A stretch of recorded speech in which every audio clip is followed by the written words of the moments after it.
All right, let's jump right in. Today, we're looking at two ancient and honestly deceptively simple fables about the Hindu deity Ganesha. Now, these aren't some grand, sweeping epics. They're small, quiet stories that happen to hold some really deep wisdom about how to live a good life.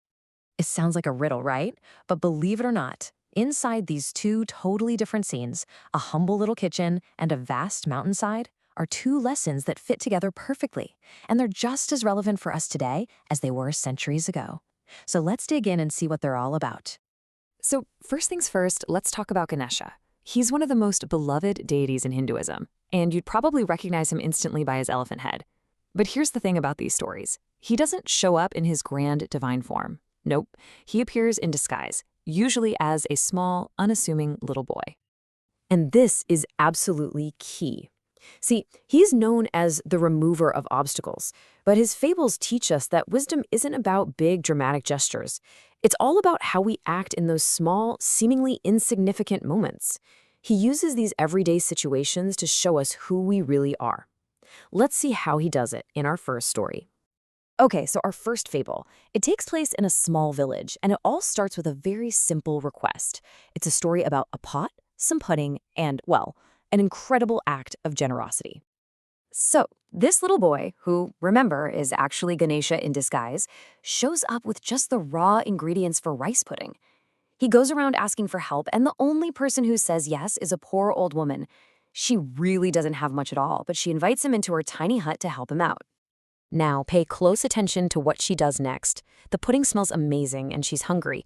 But what's the very first thing she does? Before she even thinks about taking a bite for herself, she makes an offering to an idol of Ganesha. It's a totally selfless act. And that's when things get, well, magical. So picture this. She eats and eats, but the pot just mysteriously stays full. It's like her small act of giving first created this endless supply. When the boy comes back, she tells him the truth, that she was hungry and ate some.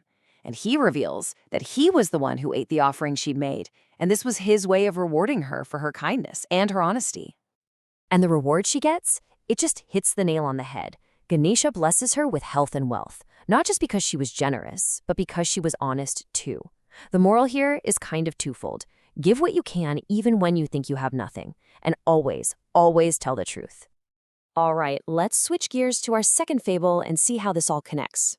This story takes us from a humble village to the vast mountains, and from a lesson in giving to a lesson in, you guessed it, letting go.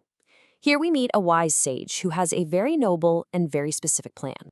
So this sage, Agastya, wants to bring water to the people of the south, which is, an amazing goal. The gods are on board and give him a special pot filled with sacred water. The sage is determined to do this perfectly. He travels all the way to the mountains, meticulously searching for the absolute best place to start this river. The sage decides to take a quick rest, and he asks a small boy, Ganesha in disguise again, to watch over the precious pot. But the boy doesn't wait. He immediately places the pot on the ground. Why? Because he knows this isn't just a spot, it's the spot. And here we see that classic conflict, right? Humanity's careful, controlled plan versus a much bigger, unseen design. So when the sage wakes up, he sees a crow trying to drink from the pot. He shoos it away, but the crow startles and accidentally tips the whole thing over. The sacred water spills out and begins to flow, creating what we now know as the sacred Kaveri River. Just like that, the sage's perfect plan is totally upended by a random crow. So the crucial point is this. The sage's perfectly laid out plan didn't matter in the end. The river was always destined to begin right there, right then. The moral isn't about failure, it's about acceptance. It teaches us that sometimes you just have to surrender your own plans and trust that what's happening, even if it's not what you wanted, is happening for a good reason. Okay, so we've got these two stories. Both are about a pot, but at first glance, the lessons seem pretty different. Let's see how they actually build into one single piece of wisdom. When you lay them out side by side like this, it all just clicks, doesn't it? The first fable, the one with the never-empty pot, is all about our outward actions, how we define our character by being generous and honest with others. The second fable, with its tipped-over pot, is about our inward state, how we define our journey by accepting the things that are totally out of our control. At the end of the day, these two ideas are really just two sides of the same coin for living a good life. We are in control of our character and our actions, so we have to learn how to give.